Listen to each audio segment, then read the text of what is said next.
নমস্কার, আমি আশালতা। আজকে আমি আপনাদের করে দেখাবো চাল কুমড়োর সর্ষে পোস্ত। তো প্রথমে চাল কুমড়োটা কেটে নেব।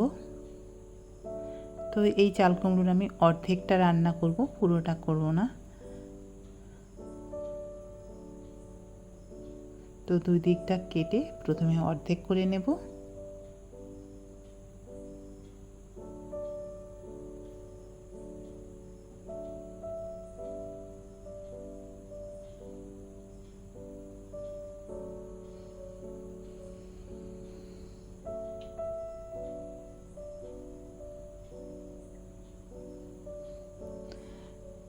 এবারে চাল কুমড়োর খোসাগুলো ছাড়িয়ে নিতে হবে।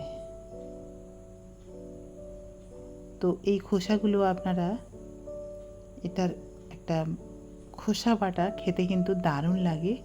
তো আপনারা যদি দেখতে চান তো এই চাল কুমড়োর খোসা বাটার রেসিপি আমি আপনাদের করে দেখাতে পারি। তো যাই হোক, খোসাগুলো আমি এখন ছাড়িয়ে নেব।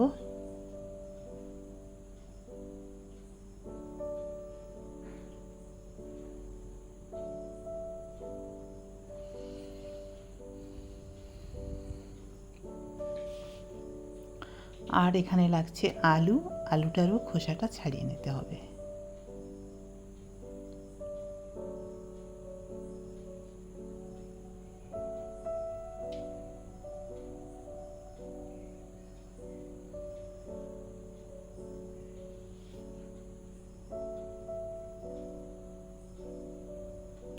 তো এখানে আমি দুটো আলু নিয়েছি, অর্ধেক চাল কুমড়োর সাথে দুটো আলু নিয়েছি।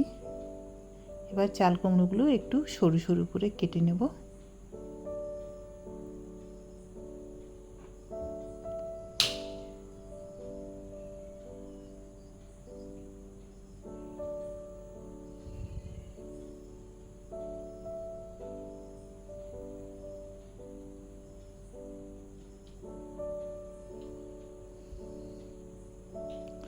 তো এইভাবে চাল কুমড়োটা আমি কেটে নিয়েছি, বুঝতে পারছেন।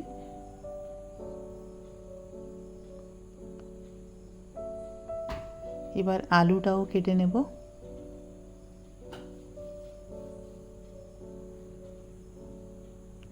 আলুগুলো একটু ডুমো ডুমো করে কেটে নেব।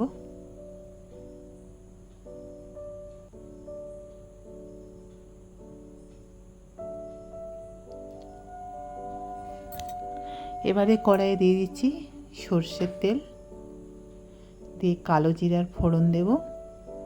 ফোড়ন দিয়ে এবার আলুটা প্রথমে দিয়ে দেব, আর কটা কাঁচা লঙ্কা দিয়ে দিলাম। খুবই সাধারণ রান্না, কিন্তু খেতে অসাধারণ লাগে। এই সময় নুন দিয়ে দেবো স্বাদ মতো।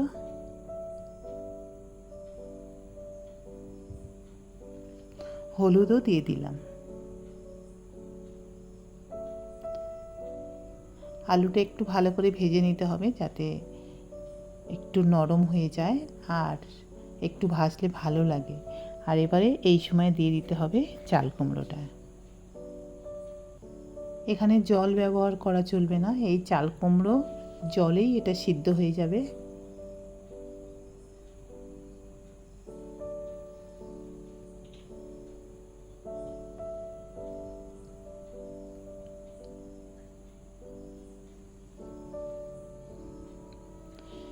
এবারে এখানে সর্ষে আর কাঁচা লঙ্কা, পোস্ত সব বেটে নেব।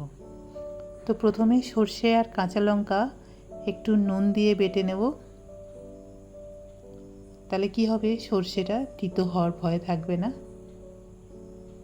তো আপনারা এখানে এটা মিক্সিতেও বেটে নিতে পারেন। তো আমি শিলে বাটছি, শিলে বাটলে কম সর্ষে তো খুব ভালো বাটাটা হয়।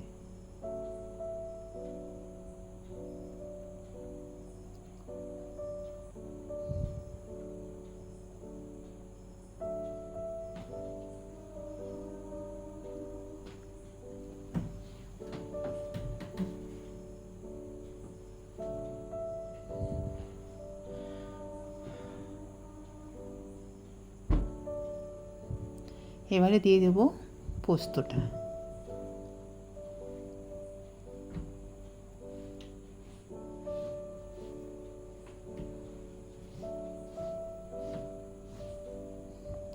তো পোস্ত সর্ষে আবার একসাথে দুবার বেটে নিলাম, মিহি একটা পেস্ট বানিয়ে নেব।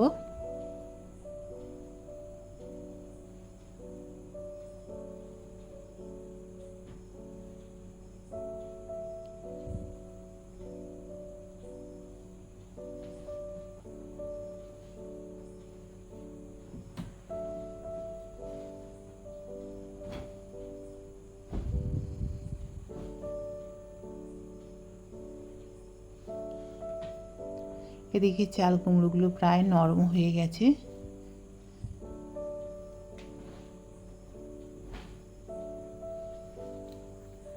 এবারে দিয়ে দেবো সর্ষে পোস্ত বাটা,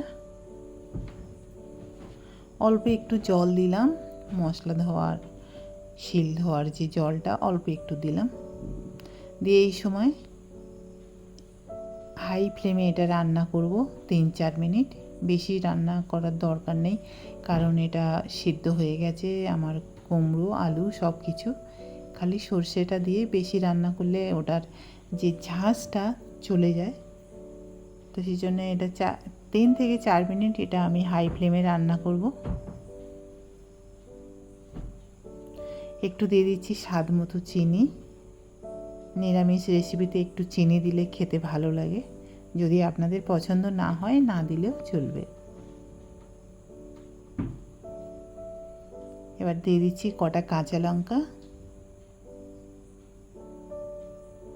তো এবারে দেখতে পাচ্ছেন জলটা পুরো শুকিয়ে গেছে, ঠিক এরকমই মাখা মাখা করতে হবে।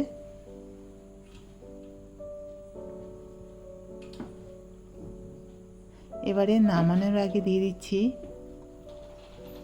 একটু সর্ষের তেল, কাঁচা সর্ষের তেল। এটা একদম হয়ে গেছে। এবারে এটা গরম গরম ভাতের সাথে পরিবেশন করলে দুর্দান্ত খেতে লাগবে। আর কেমন লেগেছে এই রেসিপিটা আপনারা অবশ্যই কমেন্ট করে জানাবেন। আমার এই রেসিপিটা যদি আপনাদের ভালো লাগে তাহলে লাইক করবেন, শেয়ার করবেন, সাবস্ক্রাইব করবেন আর আমার বেল আইকনে ক্লিক করবেন, তাহলে নতুন নতুন ভিডিওর সাথে আপনারা আপডেট থাকতে পারবেন। নমস্কার।